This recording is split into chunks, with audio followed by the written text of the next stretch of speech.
Hey, hi guys, welcome back. All right, so this is going to be a single storyline. These are the ones that I put out on Wednesdays, Fridays, and Sundays.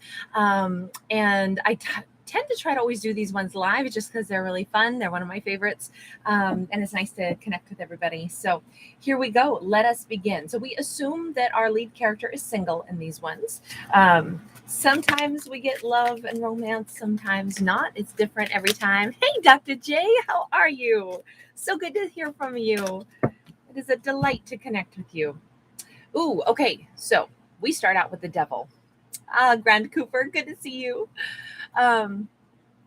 This is the devil starting out. Okay, it's a little heavy, right? It's okay. It's a lot heavy energy. You notice that we've got also like the devil rising here, so it's this very like almost sci-fi card where I want to play that theme song from like Jaws right now. So this could be an unpleasant thought that rises from our subconscious, right? This is sometimes the things that surface are like, wow, I didn't know I was scared of that, or wow, I didn't know I had been totally like, undercutting myself with these thoughts. This could be a rising fear. This could be something that, we want to nip that real quick, right? We've got a Queen of Wands that is in the upright. Okay, so normally somebody who's very confident, very well put together, but hold on, I have to carefully, first off, I have to see what card this is. Okay, so it is the Sun, but it came out sideways. Sorry, she doesn't have a top on. We have a Queen of Wands who is super confident still, but they are concerned that their happiness is going to be taken from them. She, even in this card, this Queen of Wands looks a little bit forlorn, like sending out a bit of a prayer, like, please don't let things fall apart. Please don't let things get damaged. Please let me hold on to what I've got. Why is somebody afraid that something wonderful is going to be taken away from them? They don't know for sure. It's just this worry in the back of their mind. Why is that worry coming? Seven of Swords. Oh, well, it's something is not true. This worry is not based in something legitimate, but it could be that they say, someone told me something and whatever they told me isn't true, but it was enough to get me kind of rattled. It was enough to get me like thinking, oh, what if what they said is true? Now, this could also be someone is intentionally just stirring the pot. You know how some people just like to come and plant worries in people's minds, and then it's like, oh my gosh, is that true? Is this going to be taken? What is it that she thinks is going to be taken away from her, or worried? And it doesn't have to be a she. Remember, I don't read for genders. It's all about energy flow here. Knight of Coins. It's a big plan that this character had.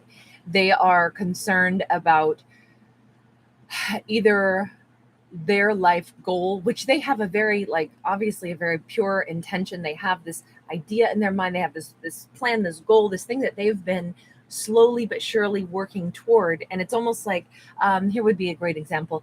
Someone who is like about to finish their degree, like the next year they'll be done with their degree, and they were just told by someone, oh, well, there's no call for that career path anymore. By the time you graduate, that job's going to be obsolete. And she's like, oh my God, this was the last 4 years of my life that I've been working toward this diligently because I believed in this. I wanted to be able to do this. And you're telling me my job's not even going to be there when I graduate next year. Like that kind of thought process. Because this character has been, look, a Queen of Wands in the upright.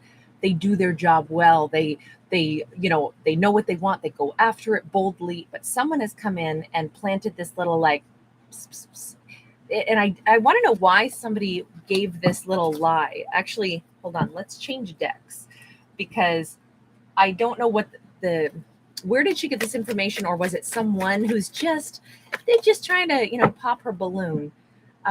We got the world in the reverse. This is somebody who does not want her to move on and be successful. You notice how we had the Capricorn was the devil, and now we have Capricorn again. Could be a Capricorn, but it's somebody who's not moving forward in their lives, so they don't really want her to move forward in theirs. Yell, Ruben. Thank you, Angel. You sweetie pie. Thank you so much. That is so generous. Say hi to Aram for me. I hope that he's doing good. No more dog attacks. And little Noah. You guys, great to see you. Hi, Kimberly. Hi, Dawn. Know Thyself Oracles with Linda J. Hi, everybody. All right, I'm sorry, I digress, but it's nice to say hi to everyone. This is a character who, for whatever reason, they want our Queen of Wands to be bogged down. They want our Queen of Wands to not move forward. And I'm going to say it's because they themselves aren't moving forward, or because they see an end in sight. When the Queen of Wands graduates or finishes their project or is ready to move forward, that's going to be an end for them with the Queen of Wands. And they don't want that. They want, this is somebody holding on for selfish reasons, but in the worst way, because they're trying to like shake the confidence. And Magician and the Queen of Swords in the reverse. Frenemy alert.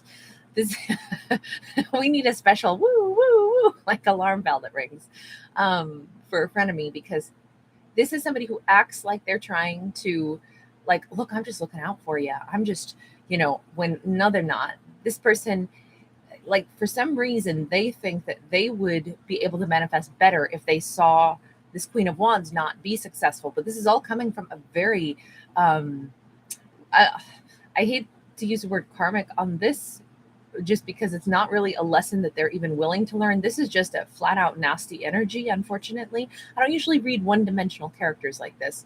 But this Queen of Swords is irritated, frustrated. They've got it in their head that they will get further ahead in their own life if they see someone who they must view as a competitor not doing well. So they're intentionally trying to sabotage.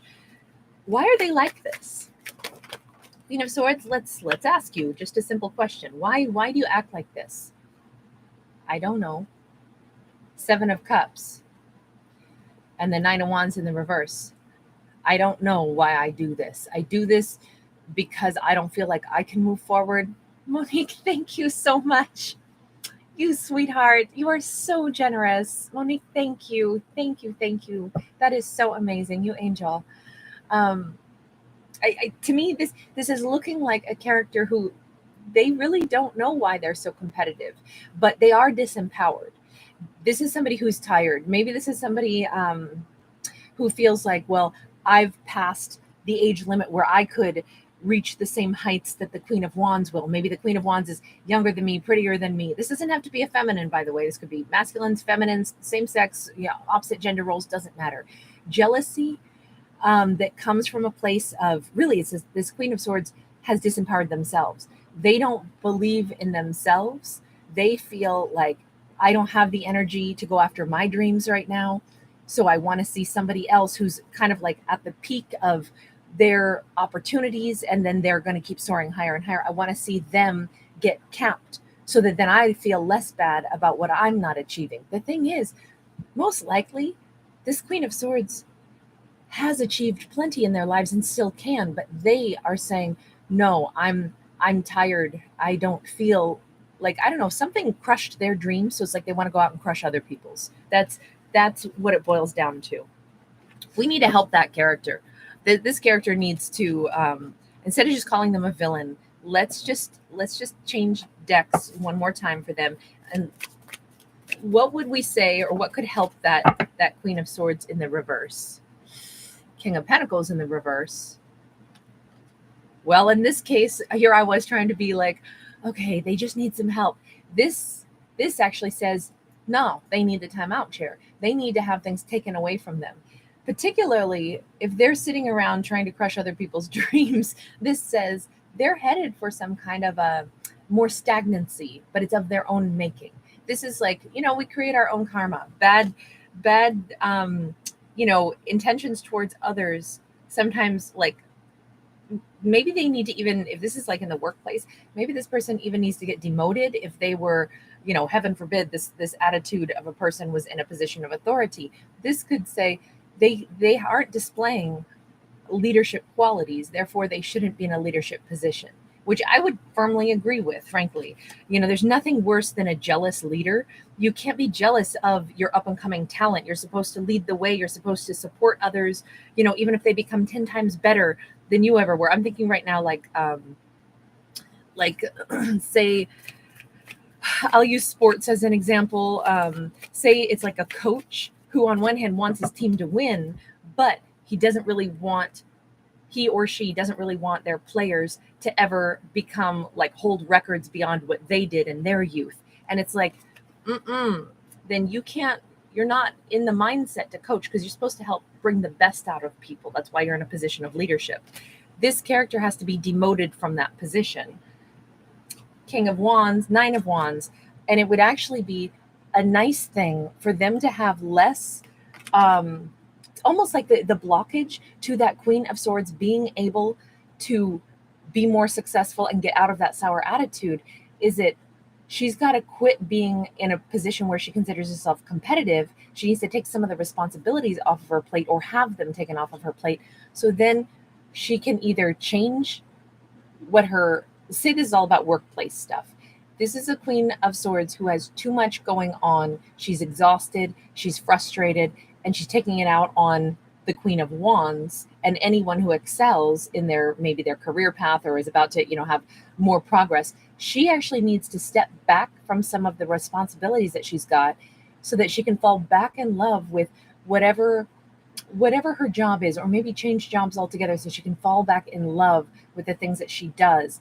Then she'll be empowered again. Then she'll feel energetic again. Basically, it's as simple as the Queen of Swords is frustrated and angry because they're unhappy with where they are, probably because she's overburdened, she's exhausted. She or he, in this case, we see them needing to step into a divine masculine energy where they feel empowered.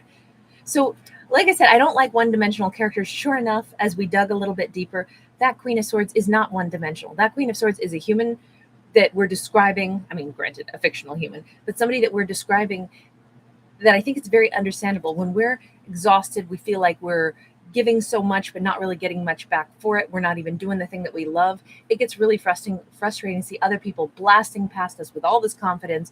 And it's almost like she might have just simply said, you know what you're going to find out about life is that it sucks, or once you get into that career path, Queen of Wands, that you're so excited about, what you're going to discover is that you're not going to get paid well, blah, blah, blah. And it's like she was maybe only reflecting and vocalizing what was true for herself. She's exhausted, she's overworked, underpaid, she's miserable.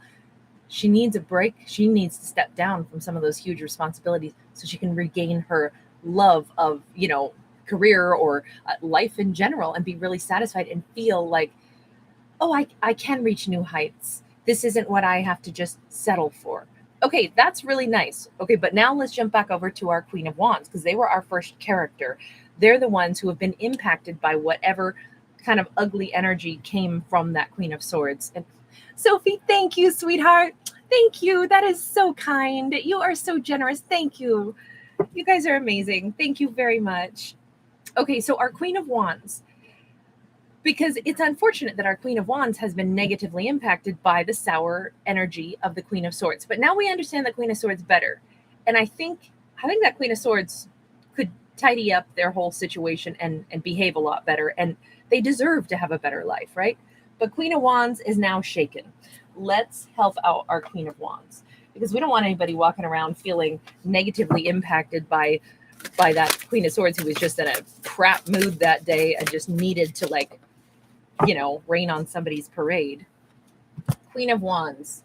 Okay, so first off, we've got, okay, I'm going to be really blunt here. Queen of Wands, stay away from the Queen of Swords. This is the Judgment card in the reverse. On one hand, don't pass judgment on them. Understand they have got something crappy going on in their lives, so we don't need to judge them for it. But stay away from the people that just walk around and tell us doomsday stories about what our life is going to be. Ain't nobody telling me what my life's going to be. Thank you very much. I determine that. Queen of Wands, you don't have to listen to a word of that. I am thinking right now of the ludicrous song. What is it? Get Back. You got to get back. It's something about like you're coming up and talking all that ish in my ear. It's something about like you don't know me like that. Anyway, that's what comes to mind right now. It's time to have that kind of attitude, like, whoa, step off. You don't know me or what my life is going to be, so don't go predicting how awful anything's going to be in my world. I don't need to let it shake me, and I definitely don't need this negativity projected at me. So I think that the first thing is, without judging the Queen of Swords, instead just saying, well, obviously they're coming from a tired and upset energy, but I'm not going to listen to it because their reality is not going to be mine. And then we've got the Three of Cups. Spend more time. Queen of Wands needs to just spend more time with friends, colleagues, people that are uplifting, the people that are supportive, the people that are excited, just like the Queen of Wands is, the people that are going to, say, no, I've got my energy that I'm directing toward the things that I care about in my life, that furthering my life, growing and expanding and, making an impact in this world. That's what I'm going to keep focusing on. And I'm going to keep spending more time with people who believe it that way, because that's where my strength comes from. Sometimes we feed off each other in negative ways, or we can feed off each other in positive ways. Queen of Cups, heck yeah. And maybe this is even our Queen of Wands needs to spend more time with either a mentor or somebody who is like maybe already someone who's made a big impact. I keep thinking that this is all about like career type scenarios, but it may not be. It might just be life in general. Like, maybe that Queen of Swords was like, oh, yeah, right, you're going to get married, you're going to get into a relationship, and then they're going to cheat on you, and they're going to blah, blah, blah, blah, blah. And it's like, whoa, Queen of Swords, you might have experienced that. You need to go change your situation. Meanwhile, Queen of Wands needs to spend more time around people that are like, oh, no, I've been married for 55 years. We're still madly in love. These are the pieces of wisdom we can share with you about how we make it work, and why we're happy together. And, it's like, keep fostering the relationships that are adding, like value and great ideas, because life is not going to be easy. We all know that. But for this character, they're on the path. The Queen of Wands is on the right path for what they want out of life. And hearing somebody's doom and gloom projections is it's nonsense, because no one's life takes the path that somebody else's life takes. I have a big family. None of us are the same. I would not want any one of my siblings' lives. They would not want mine. I am firmly rejected by the majority of my siblings for everything I am, everything I do. Some of them won't speak to me because I do this, and it's just like, we're not the same people. Does that mean I shouldn't do this because they say there's something wrong with it? Doesn't matter to me. It's my life, and there comes a time where we have to just decide we have to be our own self, our own person, without anybody's support or worrying about who doesn't like what we do. It's not, I'm using myself as an example, as an extreme example, perhaps, because if we didn't have what it takes to decide, but this is me, and I don't need approval or support to be me, we would never find ourselves, is I guess what this is all about. So the Queen of Wands doesn't have to listen to anybody else, but she does need to probably keep going toward what she loves, and maybe find mentors along the way if this is like some career path or something. We got the Star, we got the Hanged Man. This says her hopes, wishes, and dreams are going to come true in the brightest way possible. Is it time for it right now? No. And probably the reason it's not time for it right now is because we've seen that our Queen of Wands has a little bit more to learn. So if she were to become, let's stick with this as if it's career, if she were to become super, successful right now, she may not have firmly shaken off any of the, like when we get still nervous, because it sucks to not be supported, right? It sucks. But there's a time where we get to a certain age, or maybe just a certain place in our lives where we go, I don't care if I'm supported or not. I didn't ask. I don't need permission to live. I don't need permission to do what I want to do. That's like a milestone of either it's gaining confidence, or maybe it's a maturity thing, or maybe it's just we get tired of trying to please others. I don't know what it is, but the bottom line is that this character has reached a point, or will reach a point, where when they no longer are like shaken or rattled by someone else's negativity, that's when they'll be able to achieve like their highest success. But there's this little bit of a delay because they're still working out the kinks on that stuff.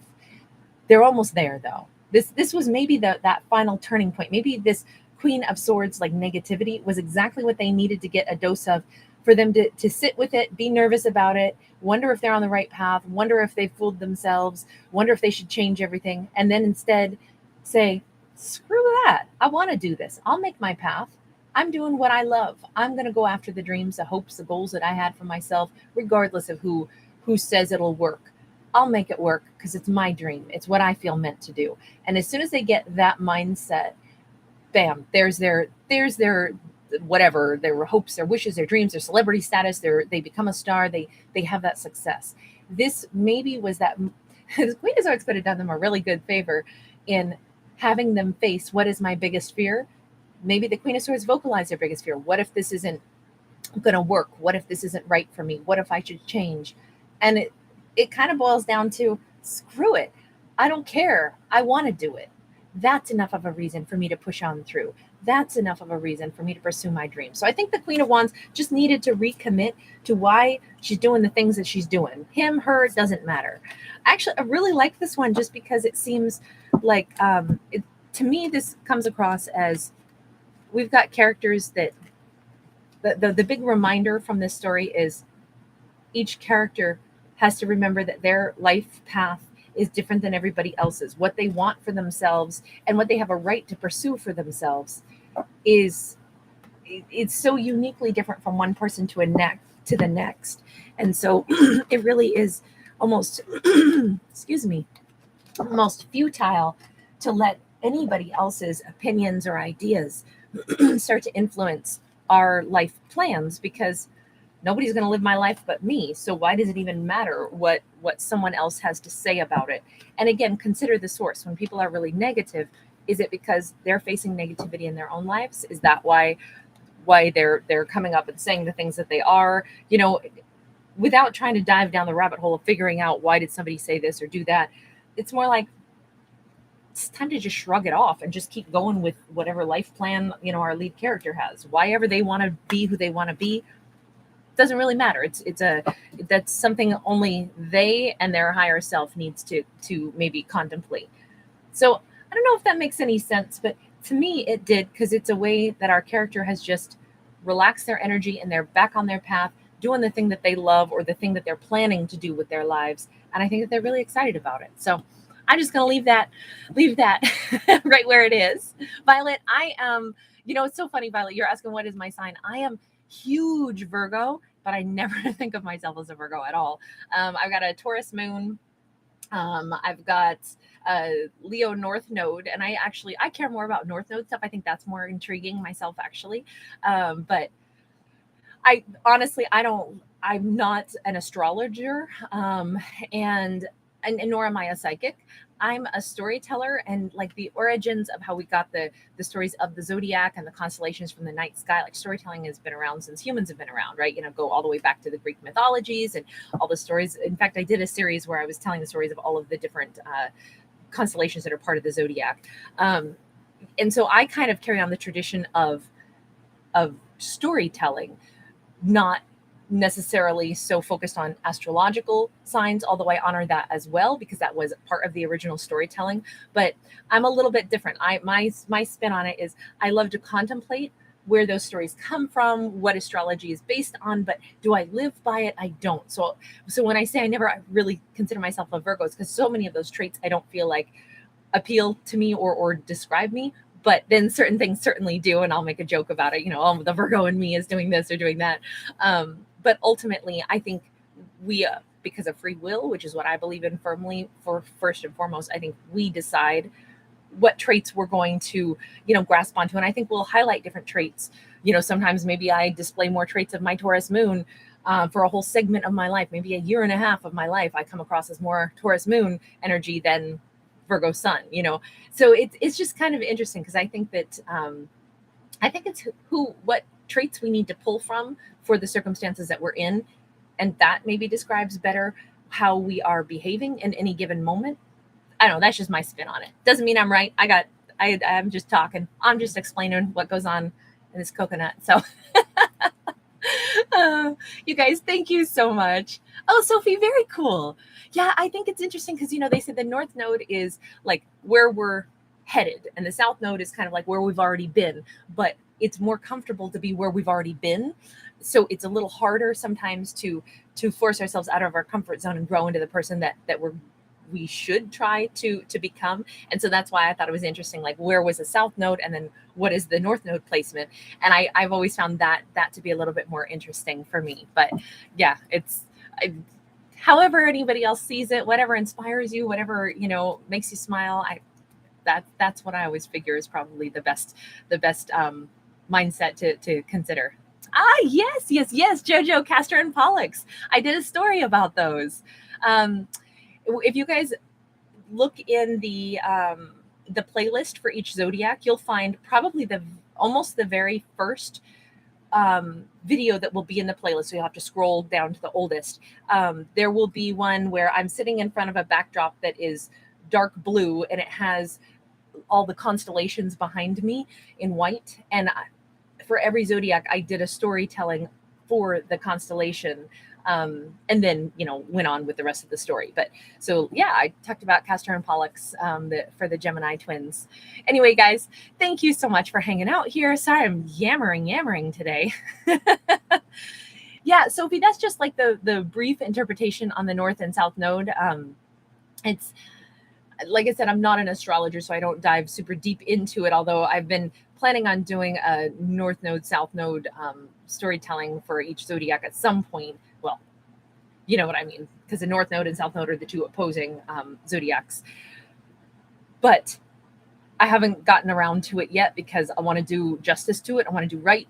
So I do research on the side, you know, to figure out when will I do this? How will I do this? I want it to roll smoothly, and I have to kind of like be inspired and wrap my head around everything. So yeah, I've been reading up on it a little bit, but it takes a while for me to feel like, okay, I'm ready. So that's in the upcoming future though. Sherry, sweetheart, back at you. Thank you so much for being here. Amanda, back at you, darling. Lots of love, you guys. You're so kind. New beginnings, is that how you kind of like digest stuff too? Yeah, I think we all have our own ways of digesting stuff, and I like to be kind of open. Like if new information presents itself to me, then I change my thoughts about something because I got to contemplate it differently, right? So just for this snapshot in time, that's kind of how I view the world. But life can change the more I learn, and let me tell you, I still got a lot to learn. Oh, Dawn, awesome. Yeah, I've been planning on that in the next, like, I don't know, probably month or two. But I will let you all know when we do the North Node, South Node zodiacs. I even have a backdrop for it. I've been planning this for a while. Actually, I've been planning it since last year, and I want to do right by it. So I take my time. All right, you guys, everybody have a beautiful afternoon. I've got a couple of other zodiacs to still put out because I haven't done one for Ophiuchus yet. And Sag, those are on my list for today. And then I'll start doing some of the other zodiacs. Probably Aquarius will get done today. And somebody else, possibly Pisces. Anyway, I will see you guys in a bit. Bye for now.